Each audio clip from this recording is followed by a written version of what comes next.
not quite sure how to create your CV for the Danish market, I'm your guide. This is a video. Here you are. I am Diana Lund-Nordström, and I'm your career mentor in Denmark, helping international professionals in their job search. Let's start out with some basics. The length of a CV in Denmark is usually 2 to 3 pages, max 3 pages. 1 pages can be done. I do not recommend 1 pagers unless it's for more broad dissemination of your material. For specific applications, I very much recommend using a 2 to 3 page CV to make sure that you get all the relevant information into that CV. In Denmark, we use reverse chronological CVs. That means the most recent thing that's happened, that the most recent job you had, is what goes on top. This goes both for education, for experience, for everything basically throughout the CV. You will come across job descriptions where they're written in English, but they require a high proficiency of Danish, maybe even native tongue. The thing here is that they will write those job postings in English to make sure that the Danish candidates who apply have a high enough proficiency in English to actually be in that kind of job. So usually these jobs will not be for you. The last basic thing that we do is always send the CV application material in general in PDF form. What to actually put into the CV. Your name, your email address, your phone number, and your LinkedIn profile. And also where you're based, not the specific address, but just the city. So for example, I'm based in Copenhagen, I would write Copenhagen, or even more specific, what part of Copenhagen, or if you're in Aarhus or wherever you are, just add that with the date, of course, as well. Then we also have the question, picture, no picture. I know that there's these big conversations about this in general in terms of bias and everything.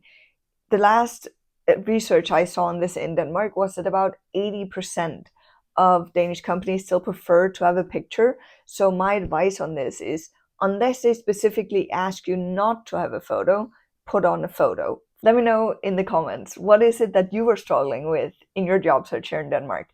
Maybe I can even make a video about it and help you out that way. Also, subscribe so you're sure to get that video when I make it. The next thing we have is the summary, the profile text. So you will have a 5 to 8 line profile text that tells something about who are you in a professional setting.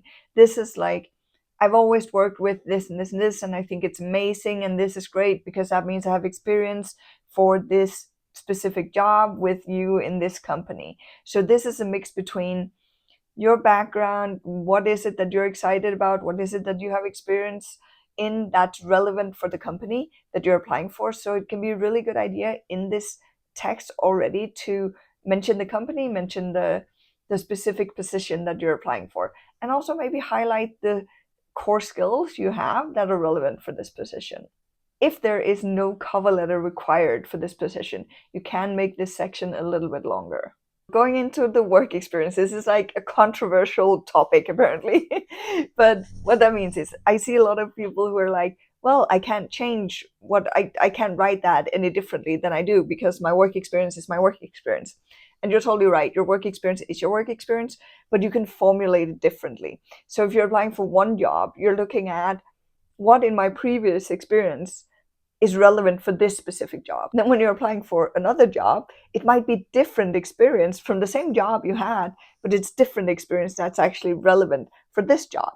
So that means that when you explain that you worked at, let's just say Novo Nordisk, and you had this experience, then depending on the job that you're applying for now, that description will be different. When you do the description, you can either do it in a paragraph form or you can do it in a bullet form, right? It's important to have something that shows results. So explain what you've done, what's the results you've created, and then also think about what is it that makes it relevant for the position I'm applying for now. Max 5 bullets. And then of course you need to have the company name, the job title you had, when you worked there. Again, you can choose to do year, but I would definitely include months, because if you write, I was there from 2014 to 2015, that can either be December 2014 to January 2015, or it can be January 14 to December 15. So that can go from being 2 months to being 2 years. So this is important, having the months in there as well. When we come to education, it's important to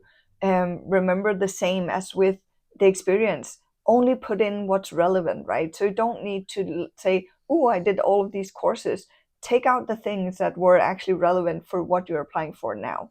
Again, if you graduated like 10 years, 20 years ago, then it's maybe not super relevant. You just have the basics, like you just write what was the education, what school did you go to, and when did you do that. In most cases, you do not need to include a GPA or anything grades, anything along those lines. It's not necessary. Also, with your education, you can choose to put in your certificates and courses. You can either do that one with the education, or you can do two different or separate areas. But again, reverse chronological order, and then only put in the things here that are relevant. So if you took like 10 different courses over the past like 5 years, then which ones are actually relevant for the job you're applying for now? Because if they're not, there's no reason to spend time on it in your CV, neither for you or for the reader for that matter. We want to have all the interesting information that will make you relevant for the company that you're applying with, because the more you can add of that type of information, the more likely it is that they also see the match. Volunteer experience. So one of the things that I have a lot of people being a bit surprised about is that they can add volunteer experience in their CV as well. The thing is that we like to see the whole person when we hire in Denmark, right? So that you are the kind of person who do volunteer work, and what kind of volunteer work you do can be important. It says something about who you are as a person. But also it says something about the skills you've acquired, because skills doesn't just count when they are made or when they're acquired through a job. Skills also count through whatever else, what projects you make, what like volunteer jobs you have, all of these things. If you've had a career break, you maybe actually moved to Denmark, which if you're watching this video, likelihood is that you're either already done that or you're planning to. And there comes some skills with that big of a move, right? With the organization of that and all of these things. So that says something about your personality as well. So having those kind of things in the voluntary work, the other things that are relevant for who you are as a person and the skills you've gotten from doing these amazing things is important. And that will lead me to actually the last thing, which I'm going to give you in just a minute. But before we get to that, I want to talk a little bit about languages and about what not to do in a CV as well. So in terms of language, you need to, of course, write in what kind of language proficiencies do you hold. Start with Danish. So even if you're only started learning on an app or something like that, start with putting in Danish, because it shows that you are interested in being here, that you are making an effort to learn the language, which is really good. So you'll just write Danish and then beginner or whatever level you're at, right? Then next you'll put in English and your proficiency, because that's what you want to be, or that's the language you're most likely going to be working in. And then whatever other languages that are important to you. Here's a few things not to do in your CV in Denmark. Do not include your age. Do not include your religious views, because those things they're not allowed to ask, and you might disqualify yourself in their eyes if you put this on. There's been a big thing in terms of age, at least, and they can of course kind of see based on what kind of experience when you did your education, but there's no reason to put that in specifically to kind of flash it in their faces. Leave out anything that's not relevant. I know I've already mentioned this a few times, but really think about this. Like, what's not relevant? I took this course and I think it was so freaking interesting, but it's not really relevant for this position, then you leave it out. I promised you a last important thing. That is to have an about you section in your CV. So in Denmark, I mentioned it already once, that we like to hire on both skill and personality. And that means that through your CV, we will like to get to know you a little bit more. So at the end of your CV, having an about me that's like 3 to 4 lines about who are you as a person. Oh, I love reading fantasy in my spare time, and I love to paint, or I run Ironmans. I don't, but but whatever you do, whatever it is, that says a little bit about who are you as a person, because we're both looking for the skills, but we're also looking for the team match with our company and the person. And in Denmark, it's just super important. So remember to have that last thing in there as well.